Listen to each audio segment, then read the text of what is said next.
Hello, hello, dear listeners. Welcome back to another episode of Therapy Reveal. And in today's episode, we have a guest speaker with us. He is Dr. Trung Nguyen. And in today's episode, what we're going to be talking about is how nutrition, what we put into our bodies, plays an impact on our mental health. And that's why we are featuring Dr. Nguyen with his background and expertise as a family physician, who will kind of just give his insights on that particular topic for us today. Why don't you go ahead and tell us a little bit about yourself, what it is that you do, and yeah. All right. Hello, Blue, and hello to your esteemed audiences. I am Trung Nguyen, and I am a trained, licensed family physician who has been in practice for more than 20 years. So there you go. Thank you. Can you share a little bit about your background and experience as a family physician and how you became interested in the connection between nutrition and mental health? Certainly. Well, like I mentioned earlier, I'm family physician for 20 plus years. And as a family physician, you are trained to take care of 90% of all illnesses. And that includes mental illnesses. Most people don't realize that 90% of psychiatric issues are taken care of family physicians. All right, so that's a huge numbers. And so my training allowed me to take care of the whole patient. And as a family physician, just like any other family physicians, we have the option of treating whatever specialty that we whatever specialty we are inclined to treat. What that means is a lot of my colleagues, after they are licensed to be family physicians, they strictly focus on aesthetics medicine. So they do laser treatment, they do breast augmentations, and they do liposuction. They do all kind of cosmetic procedures. I have colleagues, family physicians, trained physicians who devote their entire practice to taking care of psychiatric patients, and others devote toward dermatology, which sport medicines, addiction medicines, or they just take care of strictly patients with heart disease. As for myself, I continue to practice full spectrum family medicine after I graduated. So what that means is I spent a couple of years taking care of obstetric patients. I've delivered more than 1,000 patients in my experience. I took care of patients with diabetes, heart disease, and of course, a wide range of psychiatric issues. Awesome. Thank you so much for sharing. How does nutrition impact mental health, and what exactly sparked your interest in exploring this connection in your practice? Okay. Well, about 10, 15 years ago, as part of my family practice, I was seeing a huge population of patients with opioid, narcotic addictions, right? And so I was taking care of patients who were on Suboxone, methadone. I was taking care of patients who were trying to come off of Xanax, Valium, and other substance of abuse. And that's where my practice got me introduced to the field of psychiatric problems. And during that time, when I was taking care of these patients who were coming off of narcotic, who were working on recovering from narcotic addictions, I noticed that the common thread with all of these patients was that they all grew up with traumatic childhood experiences. Okay, you see, Blue. A lot of people think that people become addicted to something because they hang out with the wrong crowd, like bad people in schools, or they hang out with bad people in their neighborhood, And so they start to experiment with things, and then they become hooked and addicted to those substances. But that's not true. What I have noticed and what studies have actually shown is that the vast majority of the people, and we're talking about 98, 99% of them, all right, started experimenting these substances because they were trying to escape from some emotional pain. Okay, and this emotional pain took place during the first 7 or 10 years of their lives, and so they were trying to figure out how to numb this pain that they were having, and so they turned to cigarettes. Others turned to alcohol, and then from cigarettes, alcohol led them to marijuana. From marijuana led them to stronger substance, because after a while the body becomes tolerant to these substances, so they start to look for something stronger to continue to help them numb their pain. And so that's when they got introduced to opioids such as oxycodone, hydrocodone. And when these medications were not available, they started to turn to street drugs like heroin and other stronger substances, but all in the attempt to numb their emotional pain.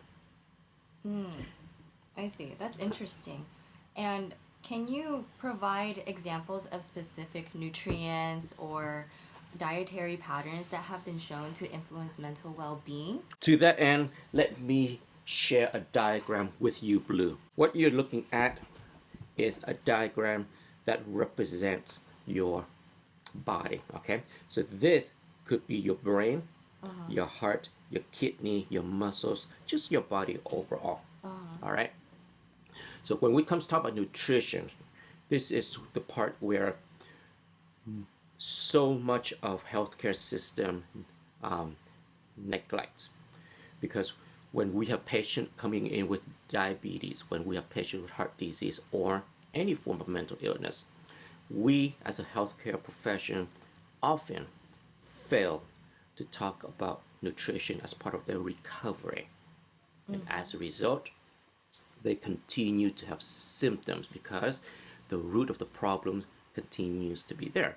And so they keep coming back. We need to keep upping their medications, and over time they become tolerant to the medications. And so few of our patients get better. Why? Because physically the bodies are not able to heal, simply because we ignore the component of nutrition in their recovery. And I'm going to show you why that's how nutrition is related to healthcare complications. Okay, so you're looking at the diagram. This represents the body. Okay. All right. Every time you eat something containing both fat and carbs, carbs will show up as glucose in the bloodstream. Glucose is nothing more than a medical term for sugar. All right. So the presence of sugar or glucose in the body will signal the body to produce insulin. Insulin will then bind to the insulin receptors like a key fit inside the keyhole, and that will unlock these doors that you're looking at these diagrams. These doors will then open to allow sugar or carbohydrates in the blood to come inside, and that will make everybody happy. Your brain will be happy, your muscle, your skin, your nerve, your heart, your kidney, liver, etc. Why? Because our body uses glucose or sugar as fuel. All right, so fuel needs to enter inside our body so that our body will have the fuel to operate, to run all the machinery inside our body. And when all the machinery inside our body operates well, then our body will function well, including our brain. Now, the problem is this. So again, just imagine this is your car. If gasoline cannot get inside gas tank, your car won't be able to run. Okay? So how does nutrition relate to mental health? This is your brain. Okay? So your brain will need carbohydrate or glucose to be able to get inside in order for your brain to function, just like your car. But the problem is this. We, as a society, we eat a diet that is high in both carbs and fat.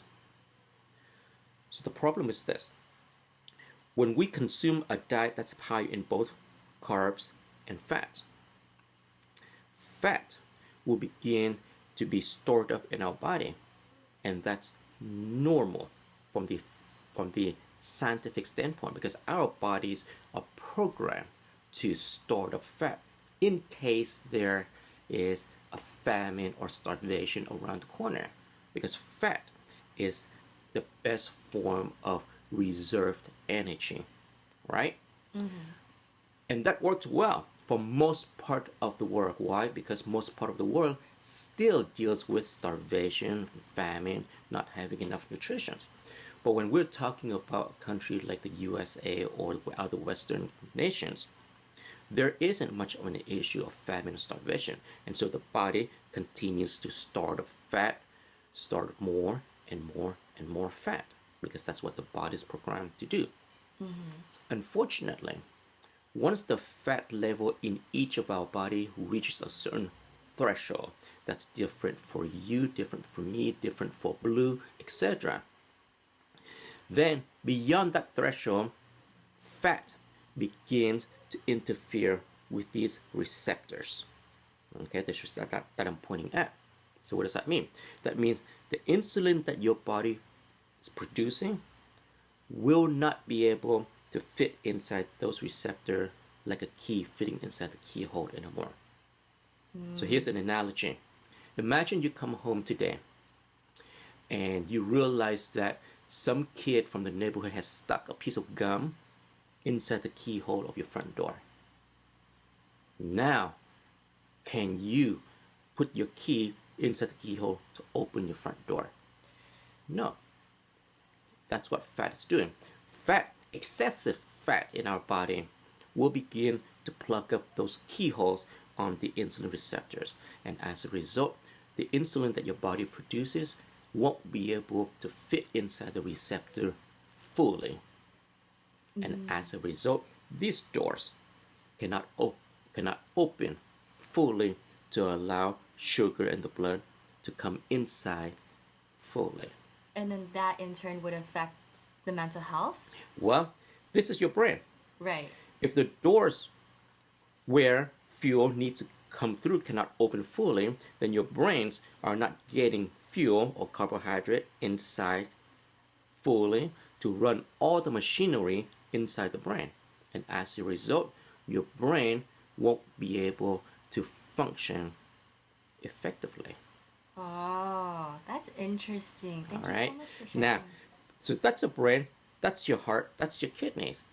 So what I just described is a condition called insulin resistance.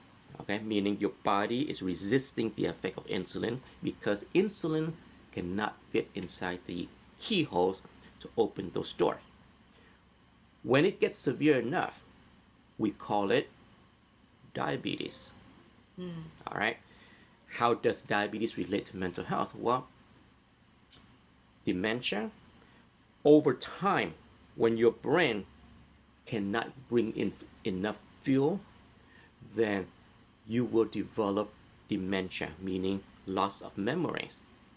In fact, it is this link between insulin resistance and dementia is so strong that we in the healthcare profession are beginning to call dementia type 3 diabetes. Really? Yes. See, everyone already knows about type 1 diabetes, where people need to inject themselves with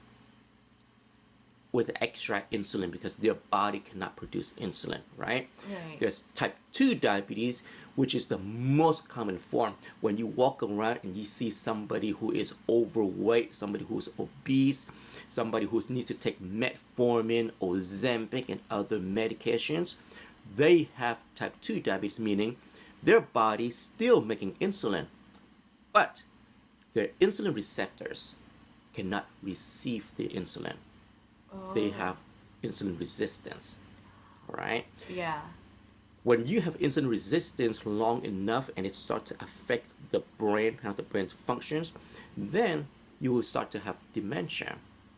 And because the link between insulin resistance and dementia is so strong, we're starting to call it, quote unquote, type 3 diabetes.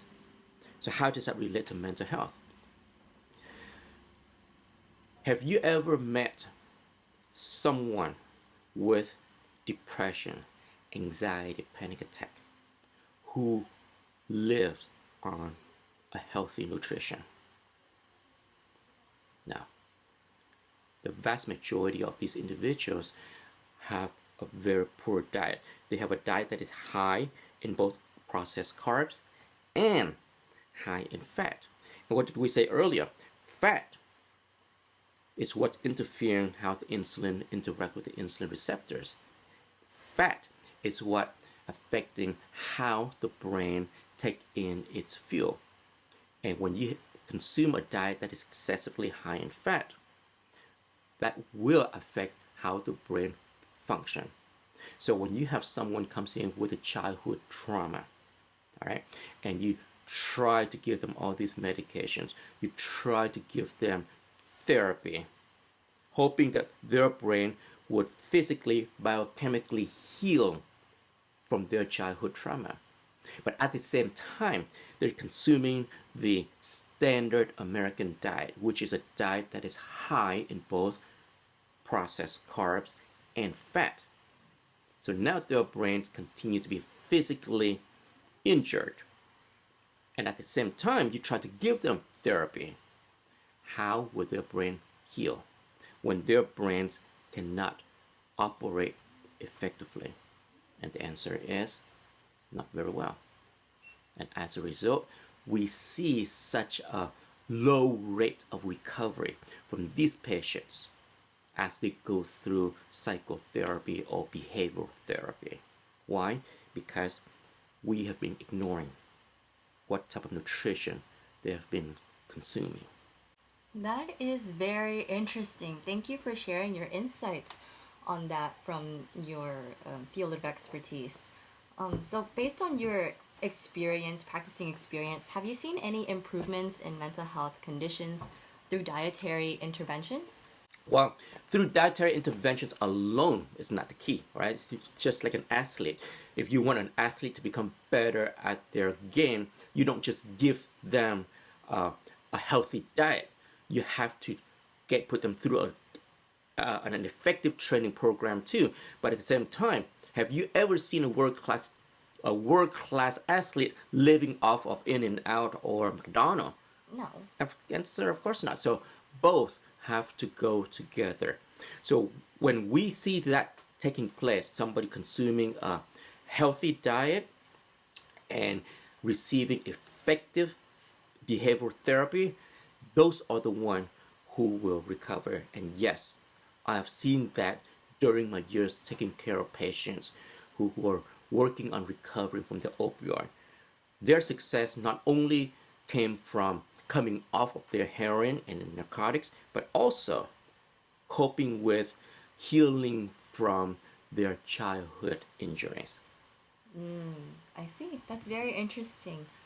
Do you have any specific success stories that you could share personally of cases that you've seen? Patients that you worked with and they came in with a mental health concern or problems or issues, and through dietary intervention, yeah. As I mentioned earlier, right, the biggest area of mental health that I encountered were those coming in looking for treatment for their opioid or heroin addictions, right? So I put them on medication called Suboxone or Subutex, and that helps control the craving. Part of what we did was to over time help these patients wean off of Suboxone or Subutex, because most patients, when they came to me, they were either coming to me straight off the street, wanting to come off of heroin, or they came to me looking for help to come off of Suboxone. Because what often happens is that when they were put on Suboxone, they continue to depend on Suboxone after 3, 5, 10, 15, 20 years. So what they simply have done was replacing one substance with another substance. But the reason why they weren't able to come off of their Suboxone while under their previous providers was because their previous providers were not looking at that issue as something related to another emotional problem, right? Their previous providers forgot to make the connection between addiction and emotional trauma, which started it during their first 7 to 10 years. Again, remember, as we said earlier, patients don't just wake up one morning and decide, oh, I'm gonna play around with a drug. No, they do wake up each morning looking for ways to numb this pain that they have been dealing with since their childhood. And so, part of what we did in our practice to help these patients come off of Suboxone was, one, we continue to step down on their medication slowly over time. But two, we also dealt with their childhood trauma. We help our patients to let go, to effectively let go of the pain, the hurt, the anger, the frustrations that they start to experience because of what happened to them during their first 7, 10 years. And then at the same time, we talk about nutritional modifications so that their physical brain can heal. So when we combine these three approaches, right? One, slowly stepping down Suboxone. Two, learning how to let go of their emotional pain. And then three, changing their nutrition. Those are the patients who were able to successfully come off of their Suboxone. Because if you neglect any one of these three components, then these patients continue to depend on Suboxone to help control the craving and their urge, and at the same time continue to help suppress their emotional pain. That's very interesting. Thank you so much for sharing that. Could you build a little bit on what you mean by emotionally letting go of their pain? Are you talking about the childhood trauma that they grew up with? Yes. We often hear about high school shooting, right? Or we often hear about workplace violence. Or we often see people around us having emotional conflict with each other. All of these conflicts, all of these actions are acting out of their emotional pain, whatever they experience during their younger years.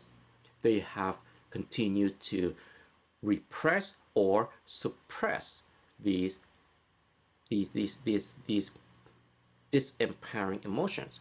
Over time, these emotions continue to build up, and at some point, it boils over.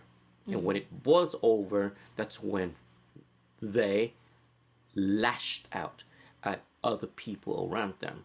Some act out in the forms of constantly arguing with their close ones or their loved ones, whether it's their children or their spouses. Some act out in physical violence, and that's what we hear about on the news all the time. And so, where do these pains come from? the vast majority of them comes from whatever may have happened during the first 7 or 10 years of their lives. Not something happened to them during their teenage years. No, something happened to them during their first 7 or 10 years of their lives. And that incident was never addressed. And as a result, over time, that experience continued to grow in their subconscious. And until one day it boils over. Because remember, our repressed experiences, meaning experiences that we don't even remember about, right? But our mind has repressed, has hidden it so well to keep us from being aware of it. We may not remember what happened to us the first 7 or 10 years of our lives, but those experiences continue to be there, and those experiences continue to influence, affect how we view the world around us. So when an experience that was too emotionally painful, that has been repressed, those experiences continue to affect how we see the world around us. All right. And so with these patients, they're looking for something to deal with their anger, deal with their frustration, deal with their pain, but they don't realize where those anger and pain, those painful and but these patients, they don't realize where these painful emotions come from. They just know that it's there, and they're just looking for something to numb it, to help them feel better, right? And that's when they start turning to all these substances. So while these substances help suppress those emotions, if you want them to be able to come off of these substances, be freed of drugs, then we also need to help these individuals let go these pains so that they don't need to continue to look for something to suppress it. And so that's what I mean when I'm talking about learning to let go. All right, let go of this anger, let go of this of these pain, so that they no longer need a substance to suppress it. Most people don't remember what happened to them during their first 7 or 10 years, especially the emotional experience, the experience that had the most emotions attached to it. They don't remember. Why? Because their own brains are protecting them from having to remember and relive these experiences, right? Like childhood abuse, right? Their brains don't want them to continue to remember or relive these experiences in their adulthood. But these experiences continue to influence how they think, how they see the world around them. And so it's so important that when we start talking about this, most people will deny anything that has happened. And that's okay, because as part of learning to let go of their hurt and their anger, they don't need to remember exactly what happened. They just need to learn how to effectively letting go whatever makes them angry at this moment, whatever makes them feel hurt at this moment. As long as they continue to learn how to let go of whatever emotion they are aware of at this moment, eventually they will be able to let go of the experiences they will start to remember later on.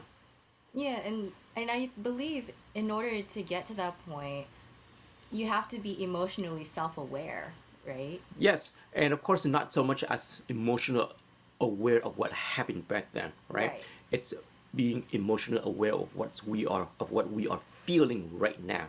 Because when our brain sees that we are able to handle the experiences that we are having right now, then our brains will begin to open up, allow us to remember what happened back there.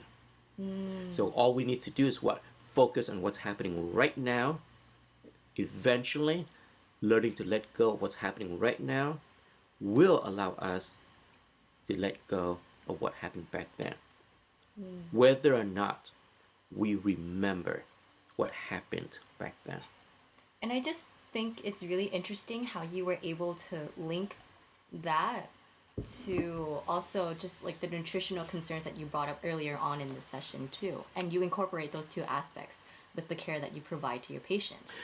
Yes, and you know, Blue, you know, it's not, those are the things that we weren't really trained in school, right? Because in school, just like anything else, you are trained with a basic principle. It's up to each of us to learn to connect the dots so that we can deliver the most comprehensive care to our patients. Right. And of course, I didn't know any of this immediately after my training. It's only through interacting with my patients with addictions when I begin to see all these connections and were able to put them all together to deliver the greatest results for my patients. That's interesting. Where did you find all these resources to allow you, like outside of medical school? How did you learn about this? Yeah. Well, you know, you learn the basic biochemistry in school, right? But you learn all this information from interacting with other healthcare providers, listening to what they're talking about, reflecting how that information is relevant to my own patients at that moment, and then start to connect the dots. You can learn about emotional pain from internet, right? You go to YouTube, podcasts, people talk about this all the time. Some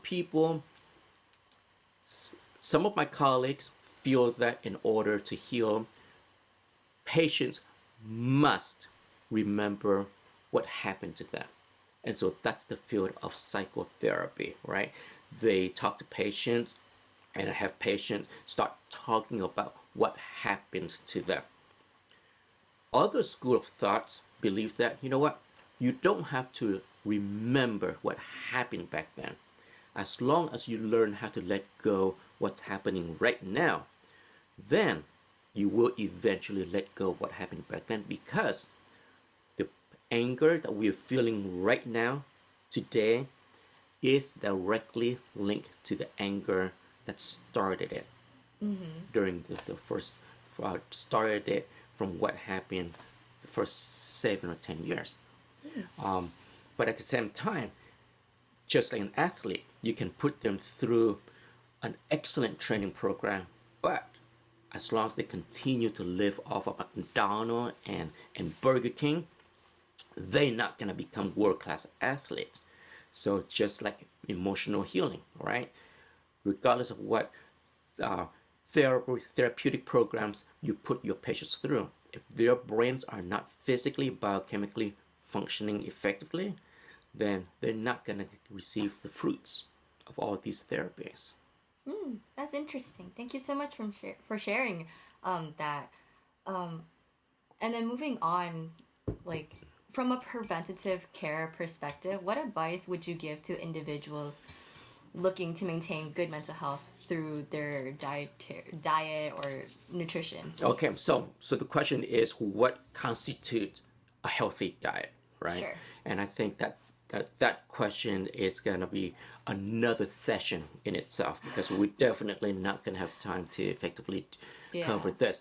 But in a nutshell, the food that you prepare at home, all right, is the food that's going to be nutritious. If you are buying something that's already pre-made by somebody else, then you're looking at food that has lost at least 50% of its nutritional value. So if you go to Albertson or whatever store you go to and you see something that's already cooked, already packaged, and waiting for you in the freezer, that food is no longer nutritious. Wow. Yep. Oh, that's it. That's it. Oh, it's okay. that simple, all right? Wow. And so if you start buying food and then you have to go home, you have to wash and you cook it yourself, then that food is the food that's going to have the most nutrition. It's as simple as that, all right? Because you can talk about vegan diet, you can talk about keto diet, you can talk about all the carnivore diet, but if the food itself is prepared by somebody else, then it's not going to help you heal. I see. Interesting. And how can a proactive approach to nutrition contribute to the prevention of mental health issues? Okay, let's say you're an adult, all right, and so you're taking care of yourself, and you're talking about, okay, how do you begin to help you heal yourself, right? Then apply what I just talked about. Start preparing your own food at home. Start packing food with you to go to work. All right? Because if you continue to rely on McDonald's, Burger King for your breakfast, for your lunch, then you are denying yourself that opportunity to heal from the nutritional standpoint. If you are a parent and you are preparing meals for your child who is dealing with emotional problems, all right, then you as a parent must start preparing food at home so that your child can start bringing lunch from home to school. The challenge is, what if you're coming from a low income family and your child has to rely on cafeteria food, right? Food that's prepared by somebody else, just like food that's prepared at McDonald's or Burger King. Then you're right, that situation will make it much harder for that child to heal. However, it does not cost a lot of money to prepare nutritional food at home, because you, with your EBT card, you can buy fresh fruits, vegetable, whole grains, prepared at home, pack it for your child, and allow your child to take that to school. Let's say you are not able to pack a full meal for your child to go to school. All right. Then, if your child consumes half of his or her lunch from school cafeteria and the other half of the quantity from home, you already have helping your child half of the battle. Okay. Wow, that's really interesting. Thank you for sharing, Dr. Nguyen. And then can you also talk a little bit about how cultural differences may influence dietary habits? Well, you know, most of when you're looking at any ethnic, all right, most of us continue to use the same recipes from our parents, great grandparents, or great great grandparents, right? Right. Those recipes are fine for our parents or great great grandparents when they were in Vietnam, China, Mexico, etc. Why? Because they grew up with not a lot of food. So their recipes tend to call for a high amount of fat, oil, or lard, also known as animal's fat. And that's okay for them. But when we grow up here in the US or a Western nation, and we continue to use the same recipes as our great great grandparents did, that's when we begin to have problem, because we are not growing up in the same environment, nutritional environment, as our great grandparents did. All right, those recipes that they used were fine for them. But if we continue to use the same recipe because it's passed down from our great great grandparents, then those recipes will begin to kill us, because we cannot use the same recipes as our great grandparents for our time today. And that's why when we look around us, we are seeing so many Asians developing insulin resistance and diabetes, so many people from Hispanic background developing insulin resistance and diabetes. Same with people who have ancestors coming from Africa. They use the same recipe. We use the same recipes as our great grandparents, and that's why we are experiencing health problems. Really? Yes. Oh, wow. So which means what? Whatever secret recipes your great-grandparents have passed down to you, you have to modify it.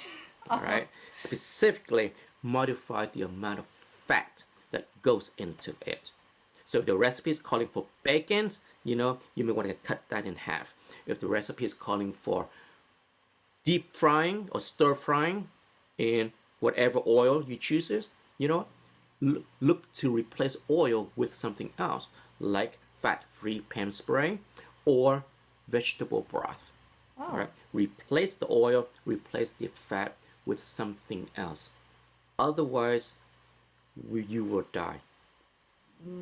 Oh, that's very interesting. Thank you so much for sharing your insight on that. On a personal note, do you have any daily nutrition or wellness practices that you believe contribute to your own mental well-being?